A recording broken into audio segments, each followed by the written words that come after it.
So it's day 2, I am preheating the oven and we are ready to bake the loaves. The way that I'll bake these loaves is I preheat the oven to 500 degrees Fahrenheit, that's 260 degrees Celsius. When I put the loaves into the oven, I put them in a Dutch oven with the lid on. I immediately reduce the baking temperature to 450 degrees Fahrenheit, which is 232 degrees Celsius, and bake them with the lid on for 20 minutes. After 20 minutes, I remove the lid, set the timer for another 20 minutes, and I monitor the baking for roughly 18 to 20 minutes, typically with these 333 gram flour weight loaves. I'll monitor them for doneness through the window. I'll take the loaves out. I check for doneness with an internal probe thermometer looking for an internal temperature of 210 degrees Fahrenheit, which is roughly 100 degrees Celsius.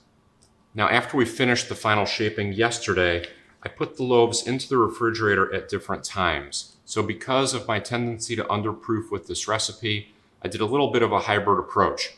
With tartine, you can either do a countertop room temperature proof for 3 to 4 hours, or you can do a refrigerator proof of 8 to 12 or more hours.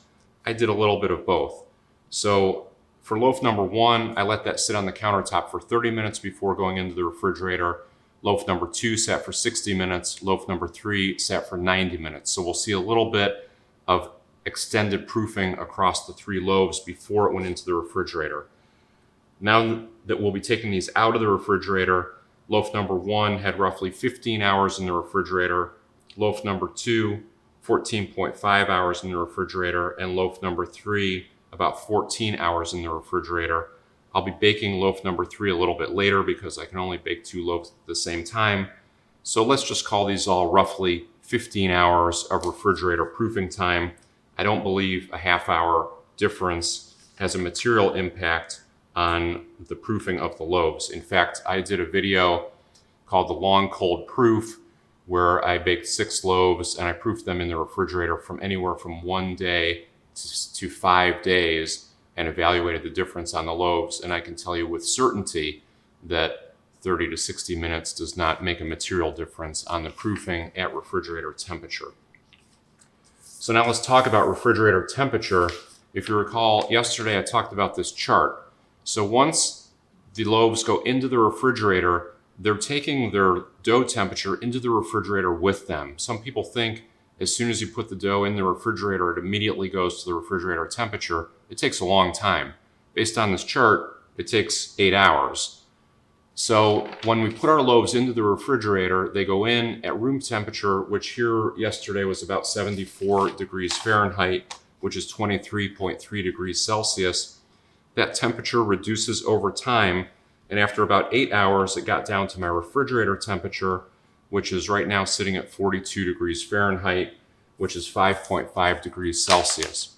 Now you might think that's a little bit warm for refrigerator temperature. It is, because I've tested the temperature at different spots in my refrigerator. If I had put these loaves on the bottom back of my refrigerator, the temperature would be 37 degrees Fahrenheit, which is 2.8 degrees Celsius.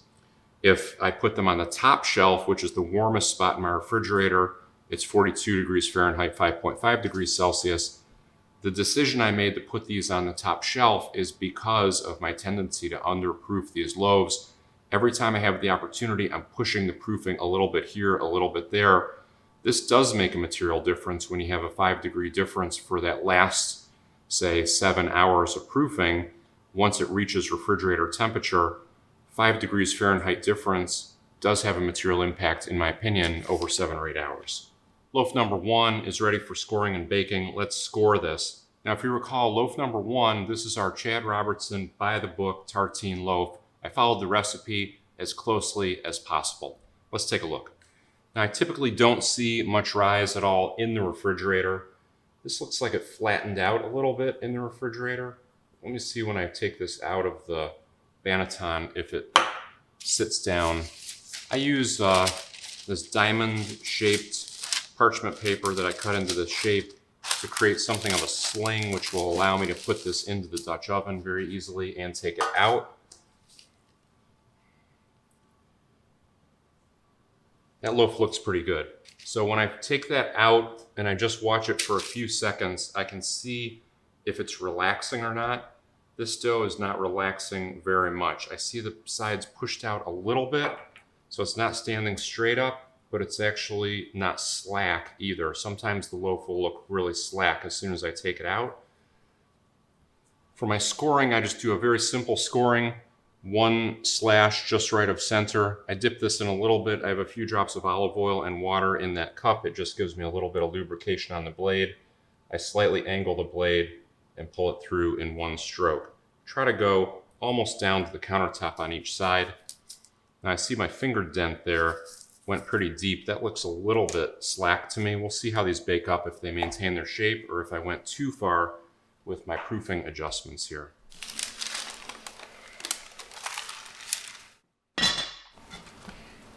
Okay, loaf number 1 went for 39 minutes in total. Let's take a look.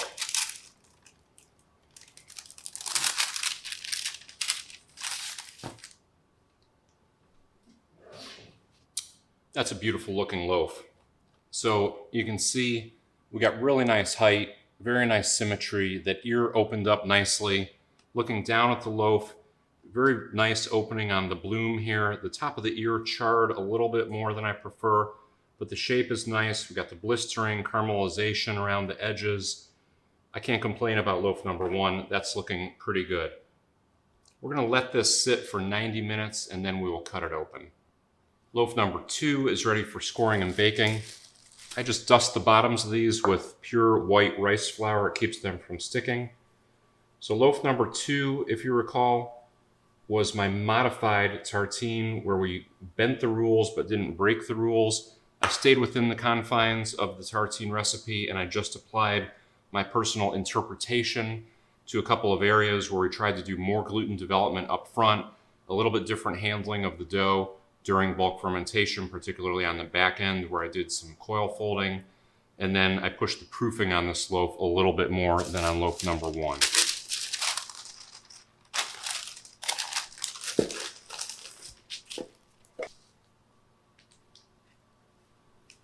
That's a nice looking loaf, similar to loaf number 1, standing up really proudly. This actually has a little bit more height, so you can tell this has more aeration than the first loaf. It just looks like a larger loaf, even though the weight of the flour and water in these was exactly the same. This loaf looks much larger, so I'm optimistic that this really has some air in it. And that is relaxing a little bit like loaf number 1 did as well, just 30 seconds in.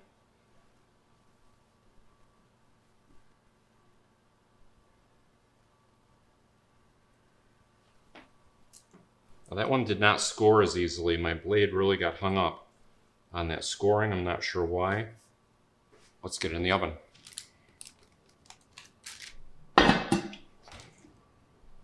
Loaf number 2 is out of the oven. Let's take a look. This baked for exactly 40 minutes.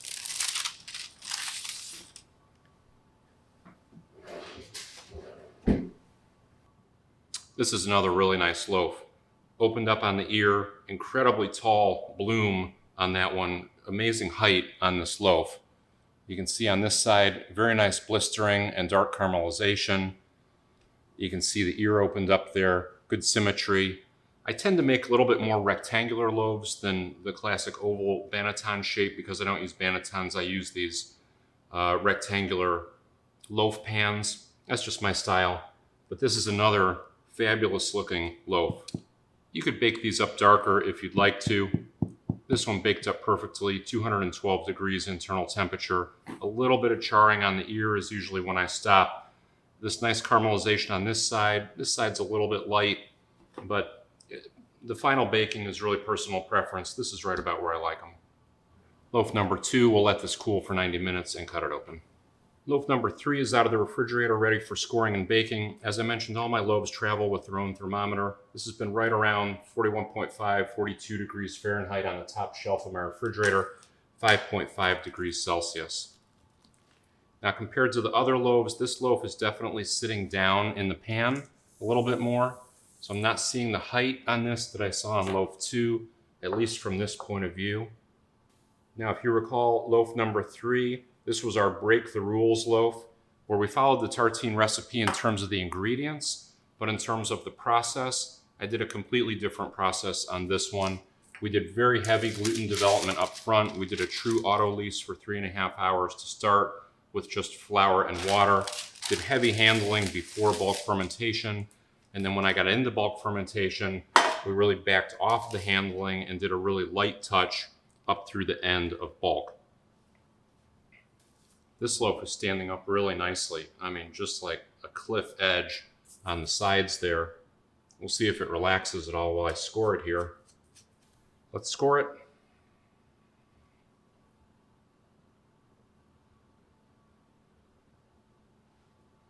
I changed my blade. That last blade was just a little bit dull, I think. Let's get it in the oven.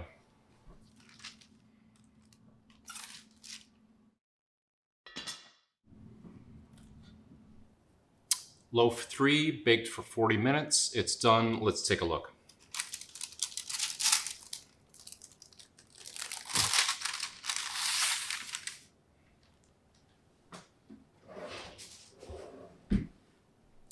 That is another amazing loaf. I mean, this loaf, just looking at it from the top down, this thing exploded with oven spring. This loaf has a story to tell when we open it up. The ear opened up really nicely, except for this part right here. That's called a moment of hesitancy. The ear just didn't open there. I must have backed off a little bit on my scoring. But take a look at that loaf. I mean, the height is beautiful. The color, the bloom, the ear, blistering on the side. I mean, that has all the features of a very nice loaf that I would look for. Another spectacular loaf.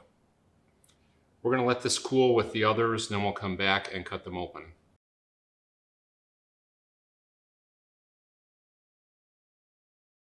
So let's recap the 3 loaves just for the record so we have all the details before we look at the final results. Loaf number 1, this is the by the book, Chad Robertson's version of the Tartine Basic Country Loaf, as close as I know how to follow that recipe. So we don't do an Autolyse with just a flour-water mixture. We go right into Fermentolyse with flour, water, and the leaven, and mix that into a shaggy ball for roughly 1 minute, very light mixing. Then we wait 30 minutes, we add the salt and a little bit more water. You mix that into a cohesive ball. That only took 1 minute. So this recipe, as written, or at least my interpretation, is a very light upfront handling and upfront development of the dough. Then you get into bulk fermentation. We do a 30-minute rest before the first stretch and fold, followed by 6 of the classic Tartine stretch and folds. Those are at 30-minute intervals. We let the dough bulk rise until it sat for 4.5 hours from when we added the salt. That was a little longer than the recommended time of 3 to 4 hours of bulk fermentation because I was looking for that 30% rise in the dough, which we just barely got at 4.5 hours. We then pre-shaped the loaf following the exact process as described in Tartine, which is a stacking of the dough. And this is where you get the height. Because we weren't building a lot of height during bulk fermentation, we created 6 layers of really tall stacking during pre-shaping, so you get that structural shaping. It rested for 30 minutes, and then I did the classic Tartine envelope fold with a slight modification because I didn't do a boule, I did a batard. So I did the Tartine envelope fold, which again adds 6 layers to the dough. And then I rolled that into a batard, which we then put into a proofing basket. And I let this sit on the countertop for 30 minutes before going into the refrigerator. This is a slight modification from the Tartine recipe, where you either have the option of a countertop room temperature proof for 3 to 4 hours, or the refrigerator cold retard for 8 to 12 hours. I did a little bit of a hybrid because of my tendency to underproof when I follow the recipe exactly. This loaf then sat in the refrigerator for 15 hours. Loaf number 2, this was my interpretation of Tartine, still staying within the rules as best as I could of the recipe, but employing some things that I've learned over my 5 months of making this loaf. So loaf number 2, which I called the bend the rules loaf, was we did hand mixing of the Fermentolyse, the flour, the water, the leaven for 4 minutes. So I did a little bit more development of that dough past the shaggy ball, which was called for in the recipe. When I added the salt, I did hand mixing for 3 minutes rather than just getting it into a cohesive ball. I did a cohesive ball plus about 2 minutes of mixing. So I added quite a bit of hand mixing and gluten development up front. This is one of the problems I've had with this recipe, is I underdeveloped the gluten. So in this version, loaf number 2, I leaned into the gluten development on this recipe. Then when we got into bulk fermentation, we did 6 stretch and folds, but I modified these slightly. The first 3 followed exactly the same as loaf number 1 with the 30-minute intervals. But then the last 3, I did a modified version of a coil fold, which I called an upside down coil fold. It's something between a stretch and fold and a coil fold, if you see in the video. And I spaced those out with 1-hour breaks. So much lighter handling and longer rest time than what's called for in tartine. But this also resulted in very late handling of the dough. By late handling, I mean I did the last upside down coil fold 4 hours into bulk fermentation, where you have no business handling the dough. But I did this as part of an experiment to see what impact that late handling has.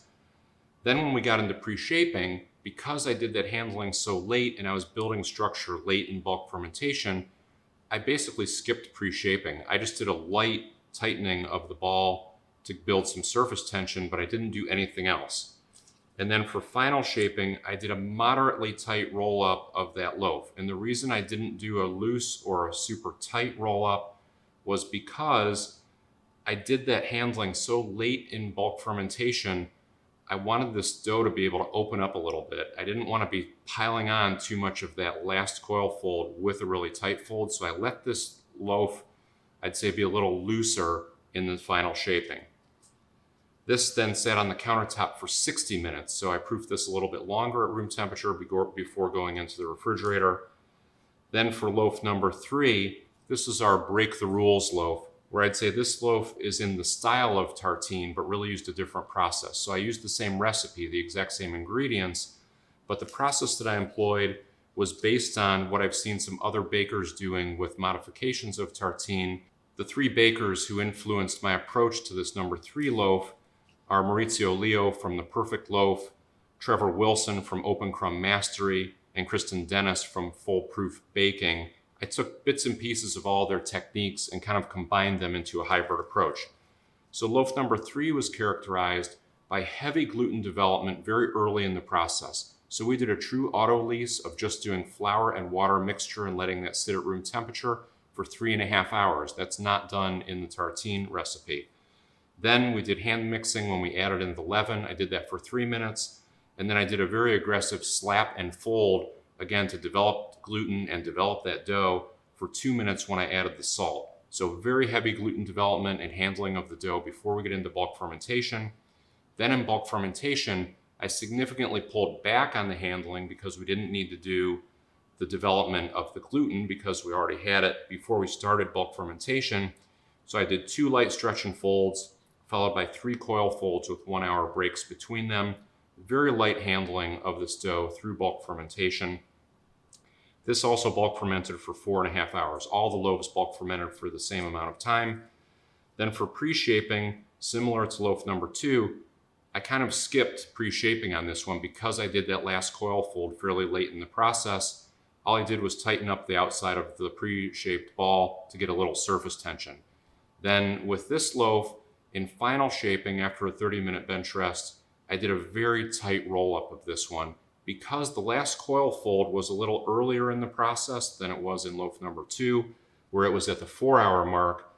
For loaf number 3, my last coil fold was 3.5 hours into bulk fermentation. So that had sat for an hour after the last handling. It sat for 30 minutes bench rest after the pre-shaping. So I felt like I needed to tighten that loaf up a little bit more going into the final proof in the refrigerator. So I did a tight final shaping of loaf number 3. This loaf also sat for 90 minutes on the countertop, which was also part of the reason I tightened that up so much. Again, to really push the proofing on this to see what the difference would be if we did a longer countertop proof before going into the refrigerator for the cold retard. That loaf then went into the refrigerator for the overnight cold retard, roughly 15 hours in the refrigerator for all 3 of these loaves. And here's a side-by-side comparison of all the details for the 3 loaves on one screen if you want to refer back to this in the future. Then lastly, I just wanted to revisit the number of layers that were created. If you recall early on, I was counting the number of layers created by each one of the techniques.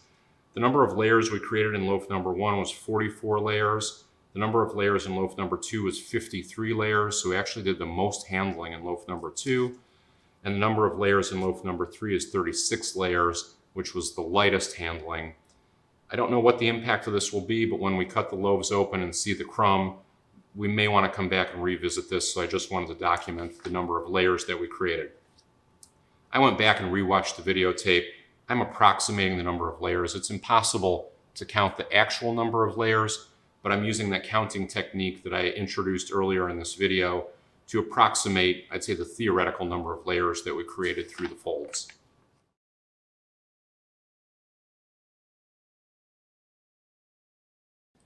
So as we wait for the loaves to cool, I just wanted to reflect back on the topic we started with, which is the art of baking. And I can't help but notice that what we're seeing here in these loaves is the arc of baking, A-R-C. And it reminds me of when you write a book or create a movie or write a piece of music, there's an arc to the story. There's a through line or a storyline with every piece of art. And it's so evident in the 3 loaves. The first loaf, the tartine loaf, started off incredibly slowly, and then it has, that big finish at the end with the structural stacking of the pre-shaping and the final shaping. The second loaf, which was my interpretation, is kind of the no-risk, steady loaf, nothing out of the ordinary from start to finish. And then the third loaf came on really strong with all that gluten development right up front, and then immediately pulls back and comes in for a soft landing at the end. This reminds me so much of a musical metaphor that I used early on. Loaf number 1, Chad Robertson's Tartine loaf, is Beethoven's 9th Symphony. I mean, it has the huge finish at the end. The second loaf is Vivaldi. I mean, that's Baroque music. It's just steady straight through the whole thing. And loaf number 3 is the first movement of Beethoven's 5th Symphony, where you give it all up in the first 8 notes. I mean, it's so interesting when you compare it to that. And each loaf will have a story to tell when you open it up. You'll be able to look at the shape and look at the crumb and see what the story was that created the loaf. It's so interesting.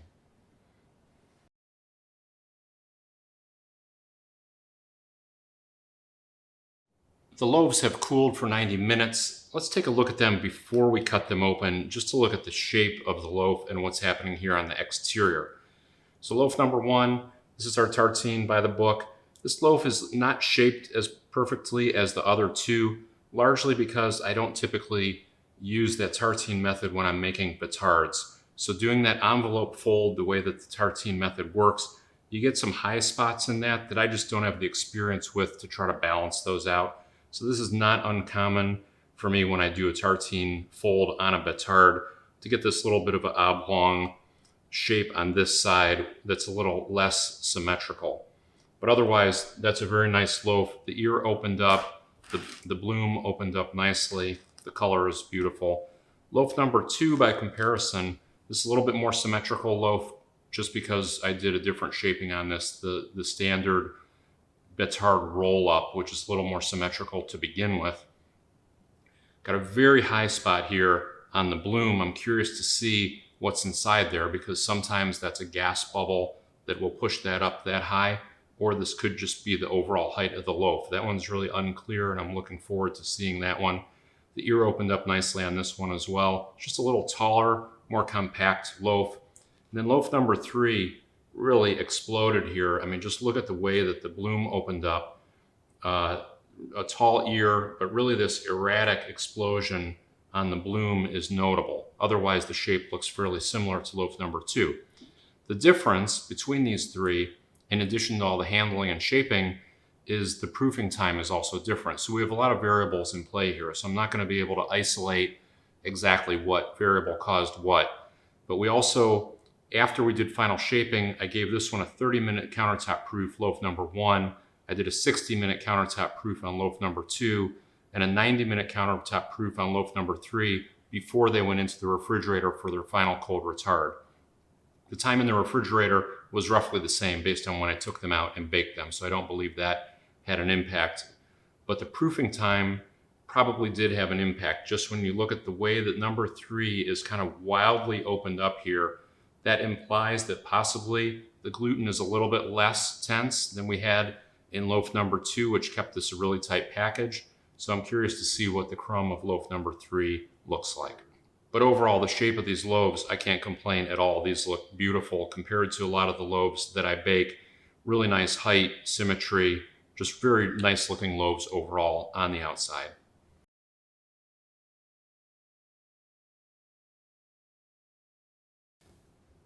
Okay, it's time to cut into the loaves. This is what they call the moment of truth.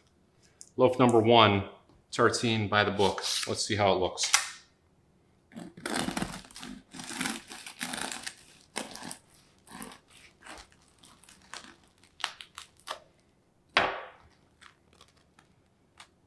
So that is a really nice loaf.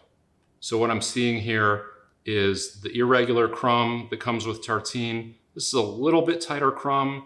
It's not quite the wild, open, irregular crumb that I get. It's a little more organized, but that's a very nice crumb for this size of loaf with the Tartine by the book method that's very consistent with what I typically get.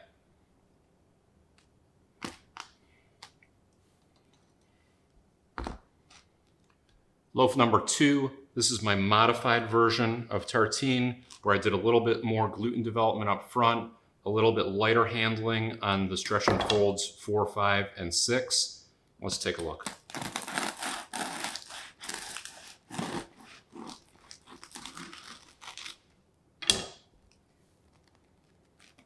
Really interesting. So loaf number 2, that's more of that wild, open, irregular crumb that I look for. So this is attributable to a little bit more gluten development on the front end of this process and slightly longer proofing time. This proofed for an extra 30 minutes at countertop room temperature before it went into the refrigerator. That is the type of crumb that I would be happy with any day of the week with this Tartine loaf. That's really a fabulous crumb. And I probably only get this 1 out of 10 times when I'm typically following this recipe. So I did something right here. We said that there were 2 issues that I wanted to try to solve with today's experiment. One was gluten development. The second one was proofing. I did both of those things. Something worked. Something really worked here. That's a beautiful loaf. Loaf 3, we broke the rules. We followed the Tartine recipe in terms of the ingredients, but the process was completely different. We did a long Autolyse, a lot of gluten development up front, very light handling through bulk fermentation, and then a tight wrap at the end on the final shaping. Let's see what number 3 looks like.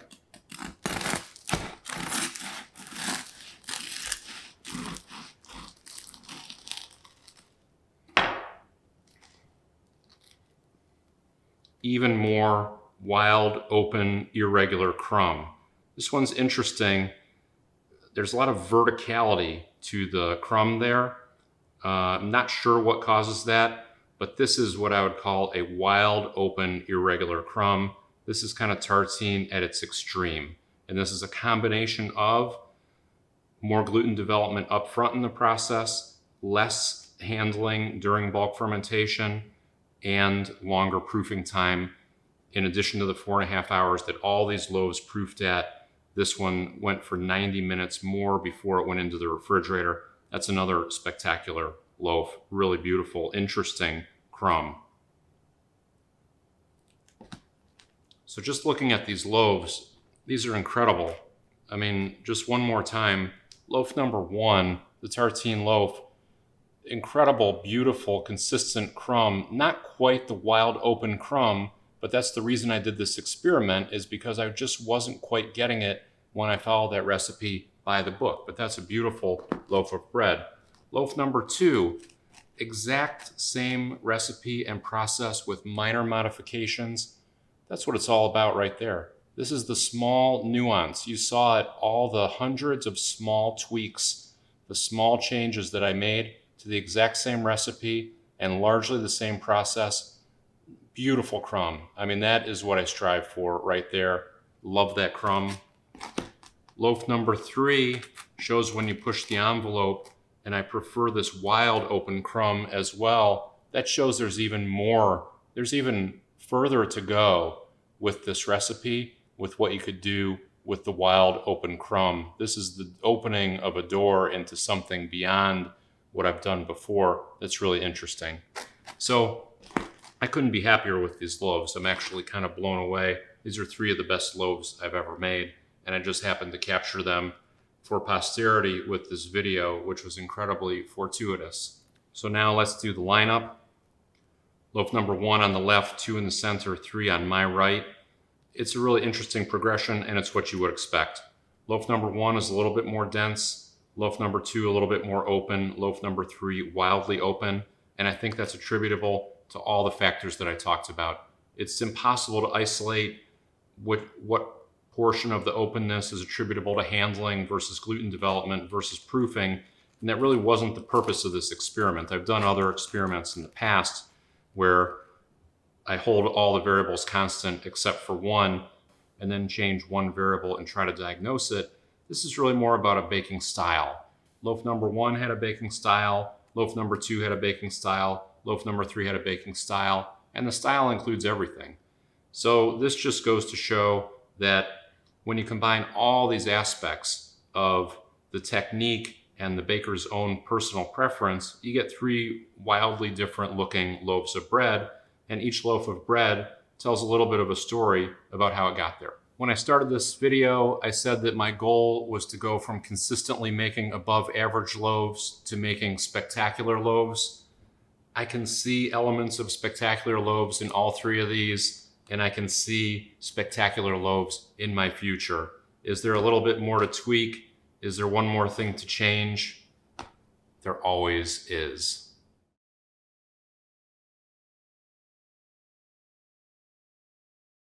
And now the last step in the process is the taste test. These loaves are so beautiful, I hate to cut into them, but I have to.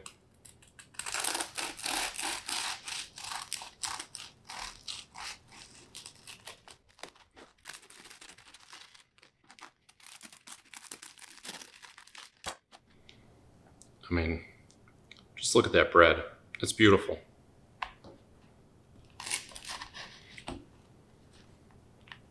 But now I need to eat it.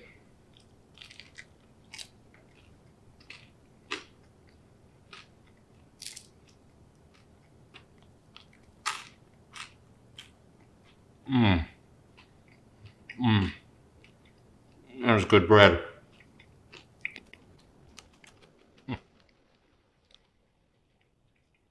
So I've tasted all 3 loaves. I could go on and on about the crispiness of the crust, the tenderness of the crumb, the creaminess of the texture. But at some point, you just got to leave all that stuff behind and just enjoy the bread.